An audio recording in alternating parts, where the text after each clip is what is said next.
नमस्कार, मैं हूं रविंद्र जैन और आप देखना शुरू कर चुके हैं सबकी खबर। मध्य प्रदेश में भोपाल में आयकर छापे के बाद एक नाम बहुत तेजी से उभरा था और वो था महेंद्र गोयनका जी का। महेंद्र गोयनका जी को लेकर यह कहा गया था कि यहां जिन राजेश शर्मा के यहाँ छापे पड़े हैं, महेंद्र गोयनका जी उनके बिजनेस पार्टनर हैं, उनके राजदार हैं और वे दक्षिण अफ्रीका भाग गए हैं। लेकिन महेंद्र गोयनका जी का कहना है कि वे कहीं नहीं भागे हैं, वे रायपुर में हैं और उन्होंने ये भी कहा है कि राजेश शर्मा से उनके व्यवसायिक कोई भी संबंध नहीं है, लेकिन हाँ उनके पारिवारिक संबंध जरूर है। आज हमारे साथ में महेंद्र गोयनका जी सीधे जुड़ रहे हैं। मैं उनसे जानने की कोशिश करूंगा कि आखिर वे लोग कौन हैं जो महेंद्र गोयनका जी की लगातार मोबाइल को ट्रेस कर रहे हैं, मोबाइल के जरिए उनके बारे में लोगों को, मीडिया को जानकारियां दे रहे हैं और ये अफवाहें फैला रहे हैं। महेंद्र गोयनका जी, आपका बहुत बहुत स्वागत है। मेरी आवाज आपको मिल रही है? जी मिल रही है, धन्यवाद, नमस्कार। वेंकटेश जी, ये मामला क्या है? क्यों आखिर आपका नाम बार बार उछाला जा रहा है, जबकि मैंने अभी कुछ चैनल पर आपके इंटरव्यू सुने, आपका ये कहना है साफ साफ कि राजेश शर्मा मेरे पारिवारिक मित्र हैं, लेकिन उनसे आपके कोई व्यावसायिक हित नहीं है। नहीं तो आप यदि पहले मैं आपको फरारी वाली बात बता दूं या पहले राजेश शर्मा जी वाली बात बता दूं? आप किस पहले बात को राजेश पहले शर्मा जानना जी वाली चाहते बता दीजिए भाई साहब। हैं? राजेश शर्मा जी मेरे पारिवारिक मित्र थे, हैं, रहेंगे। मैंने पहले ही कहा है, सार्वजनिक कहा है, मेरे 10 साल पुराने मित्र हैं और मेरा उनसे कोई व्यवसायिक संबंध नहीं, पारिवारिक संबंध है, मित्रता है। मैं भोपाल जाता हूँ महीने 2 महीने में, तो कोशिश करता हूँ कि उनसे मुलाकात हो। और दूसरा, आखिर कौन है गोयनका जी जो आपकी आपकी पत्नी के मोबाइल को ट्रेस करा रहा है, पुलिस की मदद ले रहा है और मीडिया को इस तरह की जानकारियां फीड कर रहा है कि आप देश से भाग गए हैं, आप कहां हैं, एक एक पल की जानकारी मीडिया को दे रहे हैं? वो कौन लोग हैं? सर, हमने लगभग 9 महीने पहले एक शिकायत डीजीपी ऑफिस भोपाल और एडीजीपी ऑफिस भोपाल में की थी जी कि कटनी पुलिस हमारे मोबाइल की लोकेशन निकाल रही है, फोन ट्रैक कर रही है, लगातार मोबाइल लोकेशन वहां के स्थानीय विधायक संजय पाठक जी को दे रही है। जी और संजय पाठक जी लगातार, क्योंकि वो हम जबलपुर में काम करते हैं आइडोनोर वेरिफिकेशन का और माइनिंग का, और वो वहां पे मोनोपोली अपनी तोड़ना नहीं चाहते, जी तो वो इस बात का प्रयास करते हैं कि हमारी इमेज धूमिल होती रहे और हमारे हमारे मन में एक भय व्याप्त रहे, इसलिए वो लगातार मोबाइल टेस्ट करते हैं, फर्जी एफआईआर कराते हैं। और इस बात की लिखित शिकायत हमने मेल से भी और व्हाट्सएप से भी और रिटर्न में भी भोपाल पुलिस पीएचक्यू में की थी कि कटनी पुलिस पुलिस सिस्टम का दुरुपयोग कर रही है और लगातार हमारे मोबाइल को के लोकेशन निकाल के दे रही है।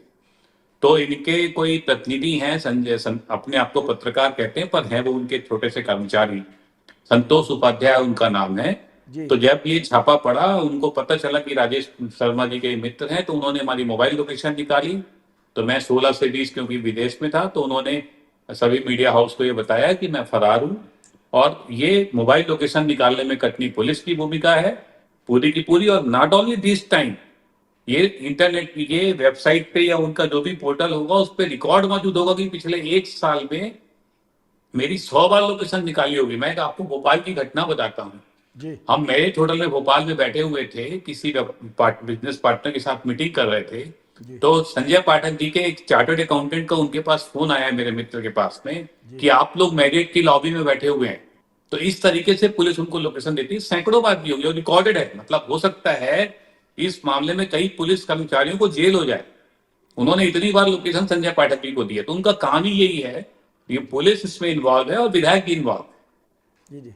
लेकिन महेंद्र गोयनका जी, ये नियम है, भारत सरकार के नियम है, मध्य प्रदेश सरकार के नियम है, होम डिपार्टमेंट के निर्देश है कि बगैर होम सेक्रेटरी के पूछे किसी की लोकेशन नहीं निकाली जा सकती, किसी का मोबाइल आप रिकॉर्ड नहीं कर सकते हैं। तो आपके साथ आपकी निजता का जो एक तरह से उल्लंघन हो रहा है, आप कह रहे हैं कि आपने शिकायत कर दी है, इसके बाद भी यदि पुलिस कार्रवाई नहीं कर रही है तो क्या आप कोर्ट का दरवाजा खटखटाएंगे? क्या आप भारत सरकार के होम बिल्कुल सर, विभाग को इस बारे में लिखेंगे? हम तो इस पे याचिका लगा रहे हैं, हम सीबीआई जांच की मांग करेंगे। कटनी पुलिस ने जो फर्जी एफआईआर की है उस पे भी, जो लोकेशन दी है, मोबाइल ट्रैक किए हैं उसकी भी, सब चीजों में सीबीआई जांच की मांग करेंगे। और अगर माननीय न्यायालय या मध्य प्रदेश सरकार ने हमारी बात मानी और सीबीआई जांच के आदेश हुए, तो हो सकता है कई विधायक और कई पुलिस ऑफिसर आपको उस केस में फंसे हुए दिखें। महेंद्र भाई, एक छोटी सी जानकारी ये चाहता हूं कि एक समय था जब आपके संजय पाठक जी के व्यावसायिक रिश्ते थे, आज ऐसा क्या कारण है, आप बताना चाहें बताएं, नहीं बताना चाहें ना बताएं, तभी तो ऐसा व्यापार क्या देखिए, कारण है कि संजय पाठक आपकी जान के दुश्मन बन चुके हैं? देखिए दो अलग अलग बात है। पहली बात है एक साथ थे और साथ में नहीं है, ये तो व्यापार है। दो जी सगे भाई भी अलग होते हैं, दो बिजनेस पार्टनर अलग अलग हो गए, तो जी ये कोई बड़ी बात नहीं है। उसके बाद उसके बाद आप उस अलगाव को किस तरीके से लेते हो, उसमें उसको बदनाम करने की, उसका दमन करने की, या उसको उसको कार्य नहीं करने देने के लिए किस तरीके कोशिश करते हो, ये आपकी पर्सनालिटी को व्यक्त करता है कि आपकी बेसिक सोच क्या है। जी जी आप किस मोहल्ले को बिलोंग करते हो, किस सोसाइटी को बिलोंग करते हो, आप पुलिस सिस्टम का दुरुपयोग करते हो, मोबाइल लोकेशन का दुरुपयोग करते हो, फर्जी एफआईआर करने की विश्वास रखते हो, या स्वच्छ प्रतिस्पर्धा करके व्यापार करना चाहते हो। आज जबलपुर कटनी जो है माइनिंग का कितना बड़ा गढ़ है, वो वहां उनके माफिया राज और दादागिरी गुंडागर्दी के कारण इधर मध्य प्रदेश सरकार में माननीय मुख्यमंत्री की कोशिश लगातार कर रहे हैं, इन्वेस्टमेंट आए, इंडस्ट्री आए, पर उधर उसी पार्टी के विधायक लगातार कर रहे हैं कि वहां पे माफियागिरी करते हैं, तो कोई इन्वेस्टर आता ही नहीं। आज मैं रायपुर में रहता हूँ साहब, रायपुर में 200 स्टील प्लांट चल रहे हैं, स्पंज आयरन जी छोटे मोटे मिला के, जी जी जहां पे एक भी आयरन ओर की माइंस नहीं है। जी जी और जबलपुर जहां पे कम से कम 500 मई से चालू हो सकती है, 25-50 मई से चल रही है, वहां एक भी स्टील प्लांट नहीं। तो इसके पीछे संजय पाठक है जो वहां माफियागिरी करके किसी को आने नहीं देना चाहते हैं। जी जी।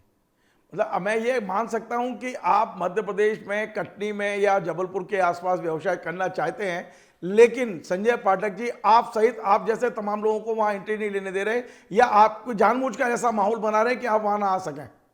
मान सकता हूँ नहीं, हमारा वहां प्लांट लगा हुआ है, हमारे एमओयू साइन है, 200-400 एकड़ जमीनें ली हुई हैं, इंडस्ट्री के एमओयू साइन है, उसका इन्वायरमेंट क्लियरेंस कराया हुआ है, माइनिंग ऑप्शन में लीड हुई है या प्रोसेस में है या लेने का प्रयास जारी है।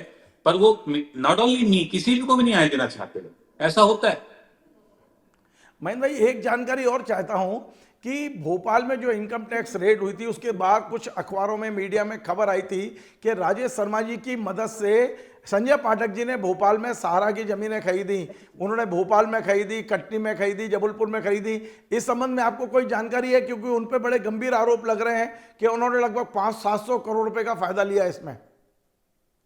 नहीं, मेरे ख्याल से फिगर आपको थोड़ा सा करेक्ट कर देता हूँ, 910 करोड़ रुपए का डिफरेंस है। अच्छा 90 करोड़ में रजिस्ट्री हुई है, 50 करोड़ रुपए की भोपाल में, जी 20 करोड़ रुपए की जबलपुर में और 20 करोड़ रुपए की कटनी में पाठक जी के परिवार को रजिस्ट्री हुई है। जी और ये तीनों जमीन मिला के लगभग 1000 करोड़ रुपए की है। जी बड़े ही निहायती गरीब जो बेचारे 10 रुपए, 20 रुपए, 30 रुपए रोज सहारा में इन्वेस्टर में जमा करते थे, जी जी उनसे इकट्ठा कर करके सहारा ने ये जमीनें ली, और ये पैसा 1000 करोड़ रुपया उन गरीब निवेशकों को वापस होना था। भाजपा सरकार इस पे पुरजोर प्रयास कर रही है कि सारे निवेशकों का पैसा वापस हो जाए, पर अनफॉर्चुनेटली कुछ विधायक ऐसे हैं जो चाहते हैं कि हम ही डीम जाए, तो वो लगे हुए हैं कि उसको उन्होंने रजिस्ट्री करा ली 90 करोड़ रुपए में।